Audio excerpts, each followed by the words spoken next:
लाडो पूछे है मन्ने क्यों तेरा रंग काला, तेरा रंग काला। अस्सलाम वालेकुम दोस्तों, वेलकम टू अनदर वीडियो। कैसे हैं आप लोग? उम्मीद है खैरियत से होंगे। मैं हूं असद और एक बार फिर एक और नई वीडियो के साथ आपकी खिदमत में हाजिर हूं। और आज की वीडियो मेरे फेवरेट द कोस्तानी भाई की है। और लास्ट वीडियो के ऊपर रिएक्शन किया था जो कि थी मौला अली अलैहिस्सलाम की लाइफ के ऊपर। आज की वीडियो इसका टाइटल है हजरत मुआविया रजी अल्लाह ताला अन्हु टू उस्मानिया खिलाफत। आज की वीडियो के अंदर मुझे लगता है कि हजरत अमीर मुआविया का जो दौर था उससे लेके ऑनवर्ड आगे उस्मानी सल्तनत कैसे कायम हुई, तो उसके बारे में ये हमें बताएंगे। तो जानते हैं आज की वीडियो के बारे में। आज की वीडियो को जरूर एंड तक देखिएगा, आप एंजॉय करेंगे और चैनल को सब्सक्राइब करना ना भूलिएगा।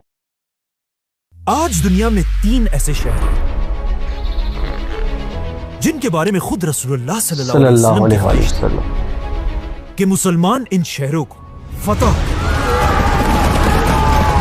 अल्लाहु अकबर। पहला शहर मक्का, जिसे आप सल्लल्लाहु अलैहि वसल्लम। दूसरा शहर जेरूसलम, जिसे मुसलमानों के खलीफा उमर बिन खत्ताब रज़ियल्लाहु अन्हु ने फतह किया। बिल्कुल। और तीसरा शहर उस जमाने की super power the great Roman Empire का कैपिटल कॉन्स्टेंटिनोपल, जिसे आज इस्तांबुल कहा जाता है। अब मक्का और जेरूसलम तो मुसलमानों ने पहले 10 सालों में फतह कर लिए, लेकिन ये तीसरा शहर अगले 800 साल तक बहुत कोशिश करने के बाद मुसलमान फतह नहीं कर सके। 800 साल बाद आखिर एक मुसलमान बादशाह ने यह शहर फतह कर लिया।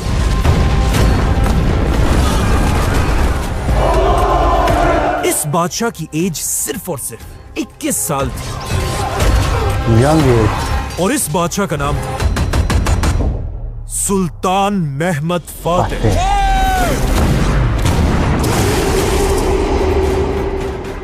आप सल्लल्लाहु अलैहि वसल्लम मेरी उम्मत की वो फौज जो सबसे पहले रोमन बादशाह के शहर पर हमला करेगी, उनके गुनाह माफ कर दिए जाएंगे और वो सीधा जन्नत जाएंगे।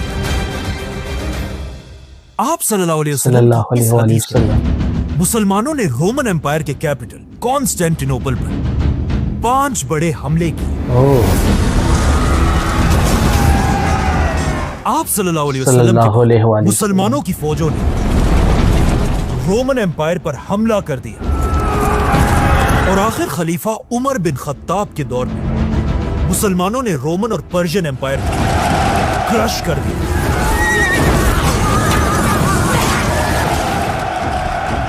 और हजरत उमर की खिलाफत इतनी तेजी से फैली कि सिर्फ 10 सालों के अंदर अंदर मुसलमानों ने यह सारा इलाका फतह कर लिया।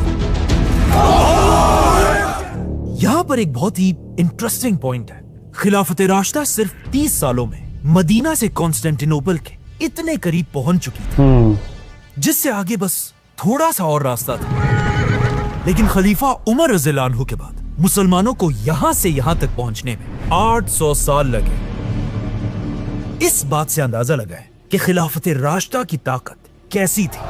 बिल्कुल, बहुत ताकत। आखिर 30 साल बाद खिलाफत राशिदा दुनिया से खत्म हो गई, जिसके बाद मुसलमानों के नए लीडर हजरत मुआविया बने। और लीडर बनने के बाद आहिस्ता आहिस्ता जब उनकी ताकत बढ़ने लगी, उन्होंने पहली बार मुसलमानों की फौजों को यहां से आगे बढ़ने का हुक्म दिया। इसी के साथ मुसलमानों की पहली फौज कॉन्स्टेंटिनोपल पर हमले के लिए रवाना हुई। और इस फौज के जनरल कोई और नहीं बल्कि खालिद बिन वलीद के बेटे अब्दुर्रहमान बिन खालिद थे। और आप सल्लल्लाहु अलैहि वसल्लम की वजह से बहुत सारे मुसलमान इस फौज में शामिल हुए, जिनमें सबसे बड़े सहाबी थे अबू अयूब अंसारी रज़ियल्लाहु अन्हु। खालिद बिन वलीद के बेटे ने कई दिन तक कॉन्स्टेंटिनोपल पर हमले किए लेकिन आखिर बहुत कोशिश के बाद भी वो इस शहर को फतह नहीं कर सके और मुसलमानों की फौज यहां से वापस चली गई। इसके बाद एक और फौज ने भी हमला किया, लेकिन वो भी इस शहर को फतह नहीं कर सके। आखिर कई हमलों के बाद मुसलमानों के लीडर मुआविया रज़ियल्लाहु अन्हु ने कॉन्स्टेंटिनोपल को फतह करने के लिए एक बहुत बड़ी फौज बनाने का हुक्म दिया। इसी के साथ पूरी एम्पायर से लोग इस फौज की तरफ बढ़ने लगे। ये इतनी बड़ी फौज थी कि इस फौज में बड़े बड़े सहाबा भी शामिल हुए, जैसे कि खलीफा उमर के बेटे अब्दुल्ला बिन उमर, अब्दुल्ला बिन जुबैर और अबू अयूब अंसारी जैसे सहाबा। और जैसे ही मुसलमानों की ये बड़ी फौज तैयार हुई, हजरत मुआविया ने इस पूरी फौज का आर्मी चीफ अपने 24 साल के बेटे यजीद को बनाया, जिसके बाद यजीद ये पूरी फौज लेकर कॉन्स्टेंटिनोपल की तरफ रवाना हुआ। इस फौज में कुछ सहाबा इस बात से बिल्कुल खुश नहीं थे कि इस फौज में बड़े बड़े सहाबा के होते हुए यजीद जैसा आदमी इस पूरी फौज का आर्मी चीफ था, क्योंकि यजीद ने इससे पहले कोई भी बड़ी जंग नहीं लड़ी थी और उसके पास जंगों का कोई एक्सपीरियंस नहीं था।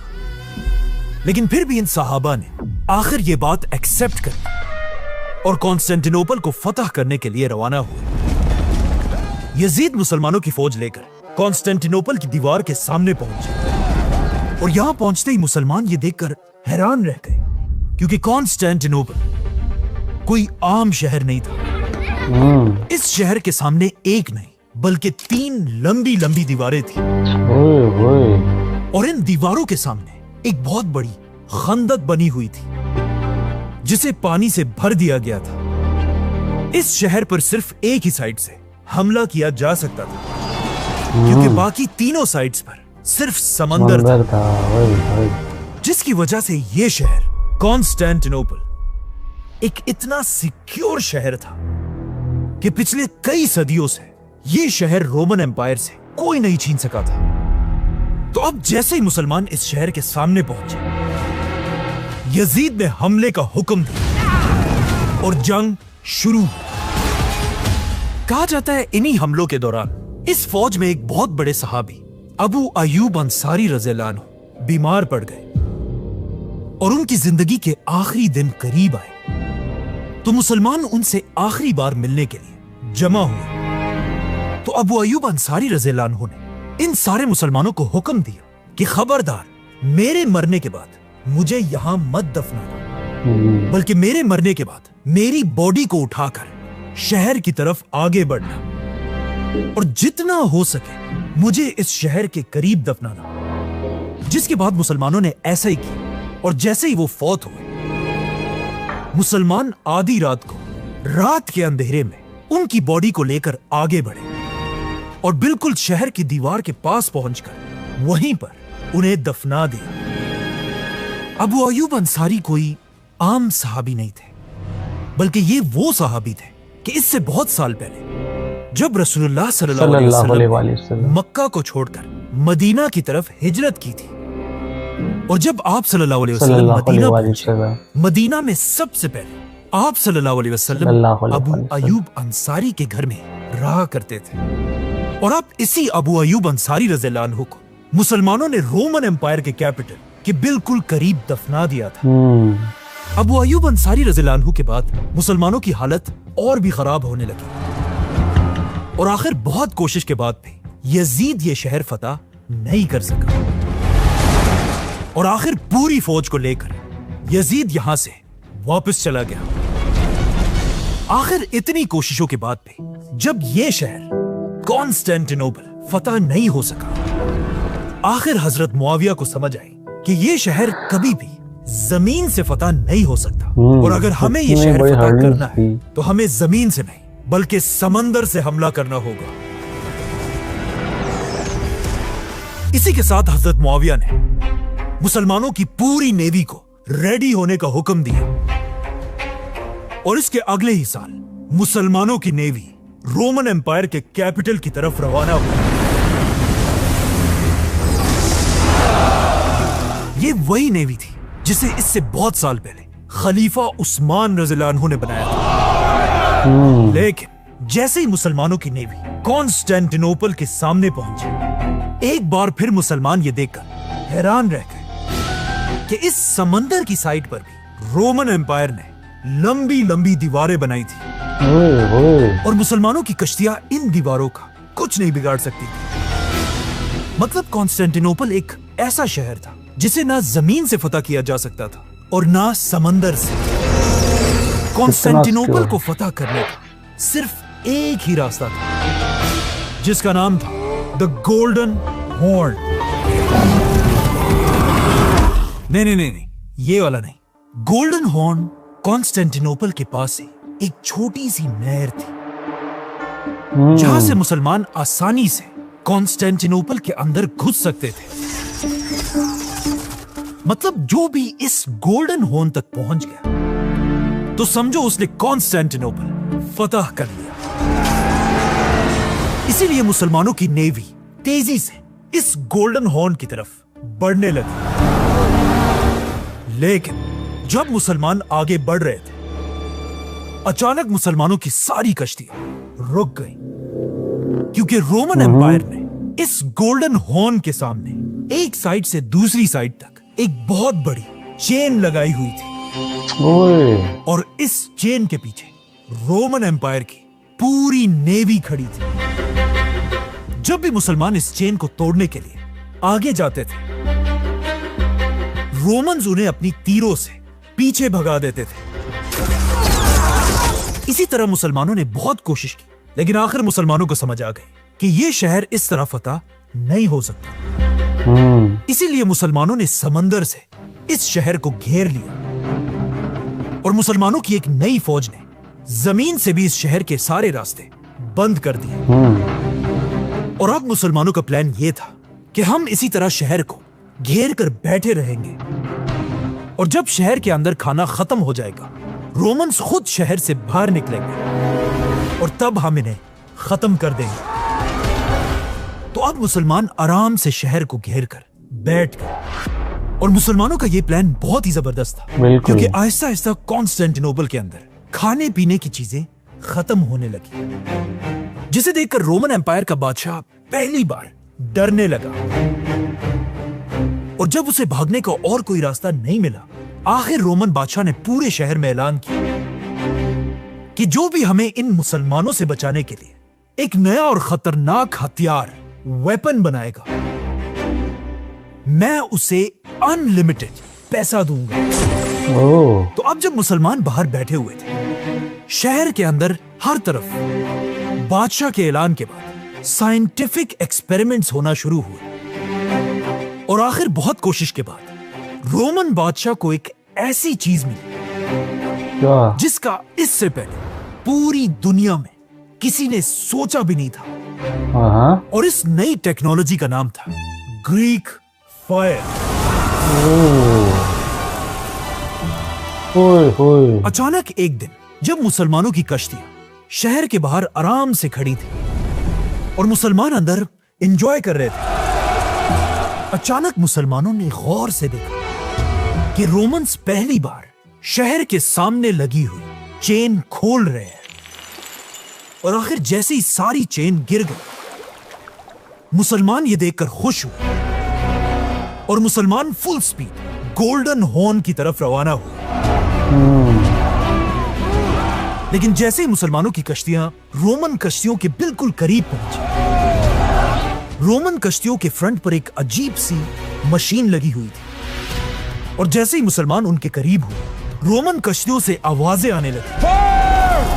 रोमन्स ने अपनी ग्रीक फायर वाली मशीन खोल दी।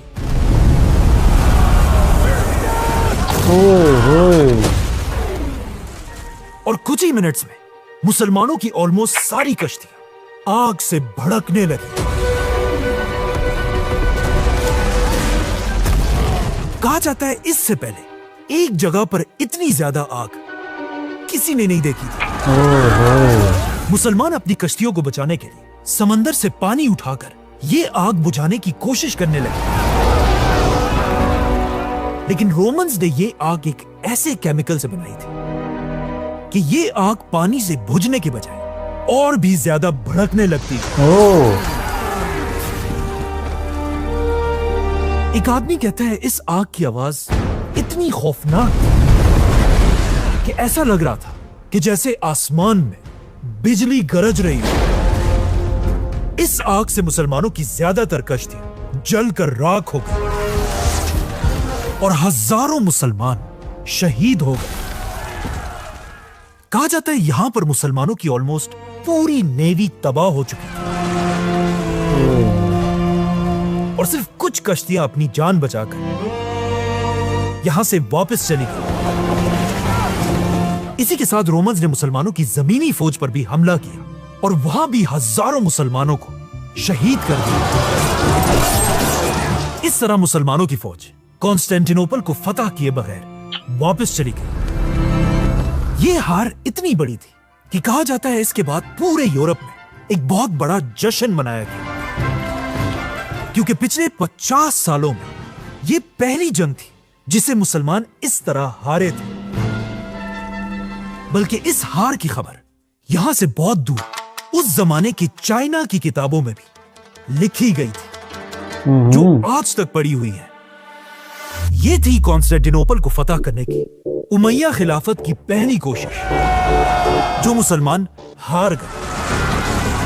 और इससे मुसलमान इतना कमजोर हुए कि अगले 40 साल तक मुसलमानों ने दोबारा कॉन्स्टेंटिनोपल की तरफ जाने का सोचा भी नहीं। इस जंग के कुछ ही अरसे बाद हजरत मुआविया इस दुनिया से चले गए और उनके बाद नया बादशाह यजीद बिन मुआविया बना। लेकिन यजीद के आते ही बड़े बड़े सहाबा उसके खिलाफ खड़े हुए और इस तरह मुसलमानों में एक नई सिविल वॉर शुरू हुई। लेकिन एक बार फिर बड़ी बड़ी जंगों के बाद बनु उमैया खानदान ये पूरी सिविल वॉर जीत गए और बनु उमैया खानदान दोबारा पूरी मुसलमान दुनिया पर राज करने लगा। और आखिर 40 साल बाद जब बनु उमैया की ताकत अपनी पीक पर थी, बनु उमैया खानदान के एक नए बादशाह सुलेमान ने दोबारा अपनी पूरी फौज को रेडी होने का हुक्म दिया और 40 साल के बाद एक बार फिर मुसलमानों की फौज रोमन एम्पायर के कैपिटल कॉन्स्टेंटिनोपल की तरफ रवाना हुई। इस बार ये कोई छोटी मोटी फौज नहीं थी, बल्कि मुसलमानों की इस फौज में 1.5 लाख सोल्जर्स थे। मुसलमानों के पास लंबी लंबी तोपें थी और मुसलमानों की इस फौज में हंड्रेड्स ऑफ कश्तियों के साथ कई 100 जंगी जहाज भी थे। मुसलमानों ने एक बार फिर कॉन्स्टेंटिनोपल को हर तरफ से घेर लिया। लेकिन ऑफ कोर्स जैसे कि हम पहले ही बता चुके हैं, कॉन्स्टेंटिनोपल को सिर्फ और सिर्फ इस गोल्डन हॉर्न के रास्ते से ही फतह किया जा सकता था। इसीलिए मुसलमानों की नेवी तेजी से इस गोल्डन हॉर्न की तरफ बढ़ने लगी। लेकिन बिल्कुल पहले की तरह अब भी गोल्डन हॉर्न के बिल्कुल सामने वही चेन लगी हुई थी। एक बार फिर मुसलमानों की नेवी ने इस चेन को क्रॉस करने की बहुत कोशिश की, लेकिन बहुत कोशिश के बाद भी मुसलमान ऐसा नहीं कर सके। इसी तरह आने वाले कई अरसे तक मुसलमान इस शहर को घेर कर बैठे रहे। लेकिन आखिर मुसलमानों के कैंप्स में बीमारियां फैलने की वजह से हजारों मुसलमान शहीद होने लगे और कुछ ही अरसे बाद मुसलमानों की ये फौज भी इन बीमारियों से बिल्कुल तबाह हो गई। ये थी मुसलमानों की कॉन्स्टेंटिनोपल को फतह करने की दूसरी बड़ी कोशिश, जिसमें एक बार फिर मुसलमान पूरी तरह हार गए। कॉन्स्टेंटिनोपल को फतह करने की दूसरी कोशिश भी बुरी तरह फेल हो चुकी थी और कॉन्स्टेंटिनोपल की इस जंग ने उमैया खिलाफत की ताकत को बिल्कुल तोड़ कर रख दिया था। इसीलिए इस हार के बाद बनु उमैया कभी भी दोबारा अपने पैरों पर खड़े नहीं हो सके। ये देखकर एक नए खानदान को मौका मिला कि वो आहिस्ता आहिस्ता बनु उमैया की खिलाफत को चैलेंज करे और आहिस्ता आहिस्ता बनु उमैया के खिलाफ हर तरफ बगावतें होने लगी और आखिर बनु उमैया की खिलाफत टूट गई और दुनिया में मुसलमानों की एक नई खिलाफत बनी, जिसका नाम था अब्बासी खिलाफत। अब अब्बासी खिलाफत को अच्छी तरह पता था कि जब भी मुसलमानों ने कॉन्स्टेंटिनोपल को फतह करने की कोशिश की मुसलमान हमेशा बुरी तरह हार गए।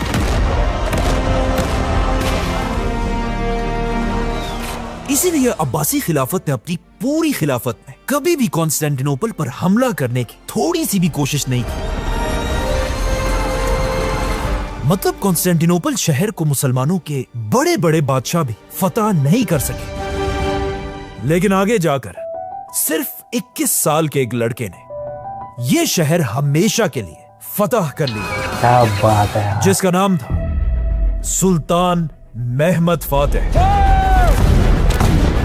ग्रेट सुल्तान।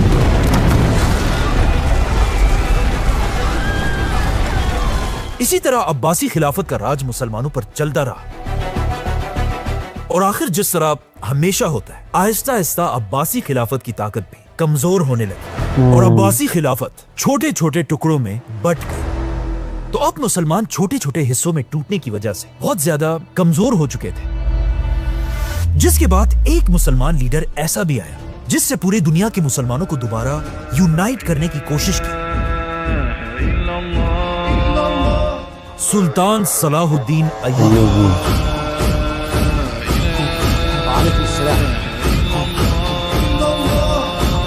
और सुल्तान सलाहुद्दीन की वजह से कुछ देर के लिए मुसलमानों को दोबारा ताकत भी मिली।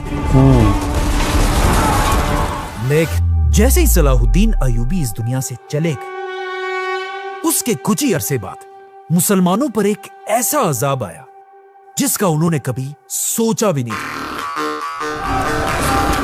और इस अजाब का नाम था मंगोलों का बादशाह चंगेज खान।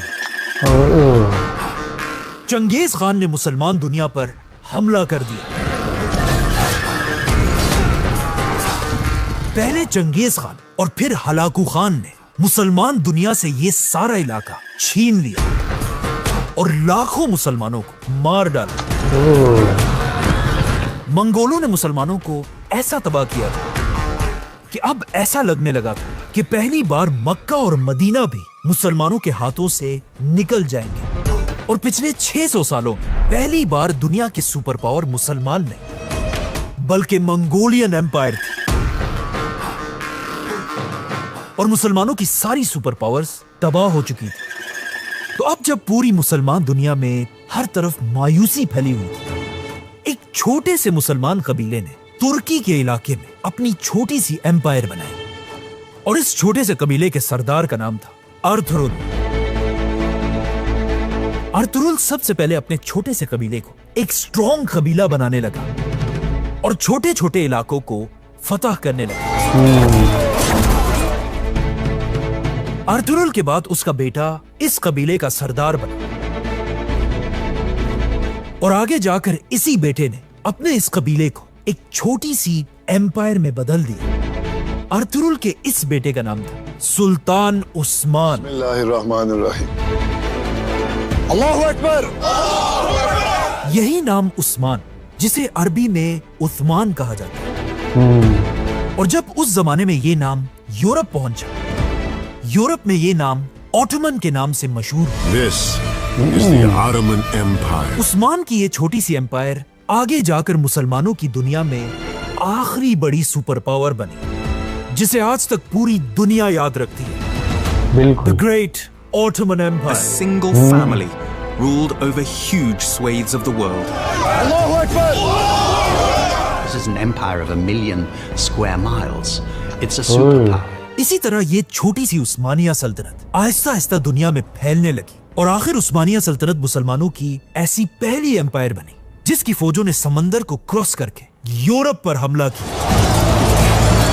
और आखिर उस्मानिया सल्तनत के पास इतनी ताकत है कि ऑलमोस्ट 700 साल के बाद उस्मानिया सल्तनत के ही एक बादशाह ने फैसला किया कि अब वो एक बार फिर तीसरी बार मुसलमानों की तरफ से कॉन्स्टेंटिनोपल पर हमला करेगा,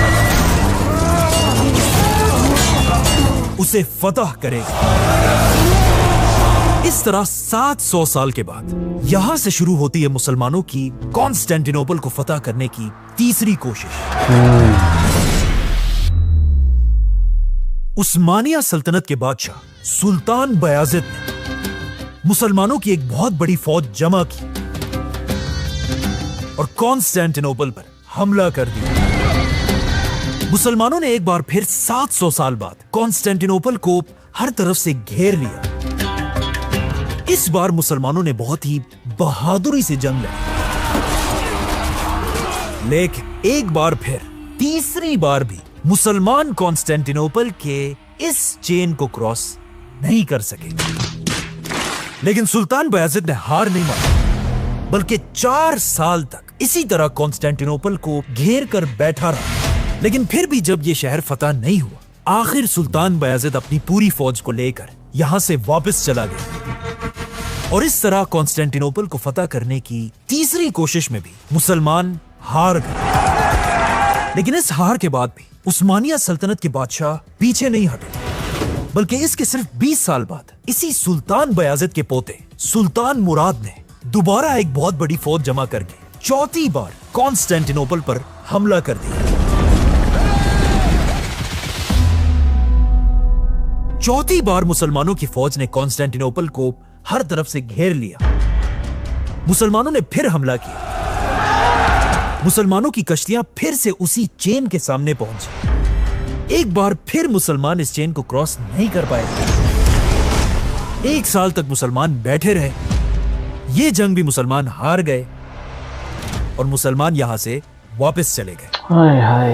अब आखिर 700 साल के बाद मुसलमानों को भी समझ आ चुकी थी कि कॉन्स्टेंटिनोपल को फतह करना एक इम्पॉसिबल काम है और मुसलमानों का यह ख्वाब अब कभी पूरा नहीं होगा। लेकिन यहां से आहिस्ता आहिस्ता हालात हमेशा के लिए बदलने वाले थे। कहा जाता है सुल्तान मुराद इस हार के बाद बिल्कुल टूट कर रह गया था, क्योंकि कॉन्स्टेंटिनोपल को फतह करना उसकी जिंदगी का सबसे बड़ा ख्वाब था और अब यह ख्वाब टूट चुका था। कहा जाता है सुल्तान मुराद अपने इस ख्वाब के बारे में हर किसी को बताता रहता था, अपने जनरल्स, मिनिस्टर्स और इवन अपने बच्चों को भी। लेकिन यहां से हमेशा के लिए हालात बदलने वाले थे, क्योंकि सुल्तान मुराद के इन्हीं बेटों में से एक का नाम था शहजादा महमद,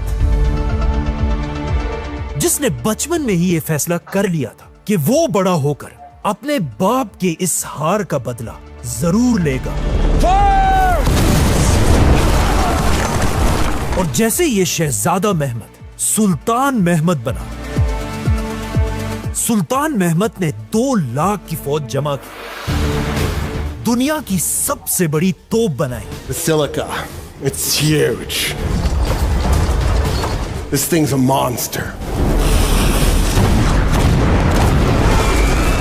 और उस्मानिया सल्तनत की पूरी नेवी के साथ 5वीं बार कॉन्स्टेंटिनोपल पर हमला कर दिया।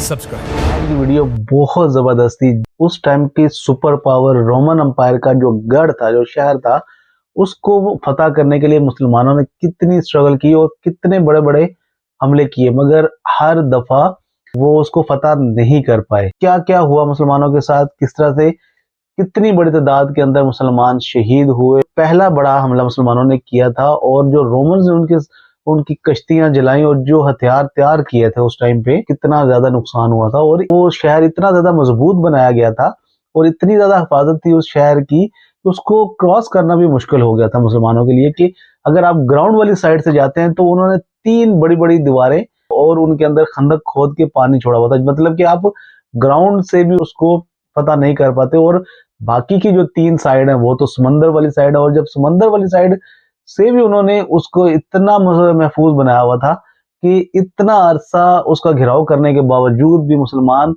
आगे नहीं जा पा रहे थे। और कितना नुकसान हुआ वो सारा कुछ उन्होंने बताया। जो आखिरी का जो हमला है, 5वां हमला, वो वीडियो का वो थोड़ा सा पार्ट था जिसके अंदर सुल्तान मोहम्मद फातेह ने किस तरह से कितना टाइम तक उस शहर का घेराव किए रखा और किस तरह से फतह किया, वो बहुत थोड़ा सा दिखाया। हो सकता है कि आने वाली जो वीडियो होगी उसके अंदर वो कंप्लीट से उसको बताएं। यदि आपने भी एंजॉय किया होगी तो इस वीडियो को लाइक कीजिएगा, शेयर कीजिएगा और चैनल को सब्सक्राइब करना ना भूलिएगा। मैं मिलता हूं एक और नई वीडियो के साथ, तब तक रखिएगा अपना बहुत ज्यादा ख्याल। अल्लाह हाफिज।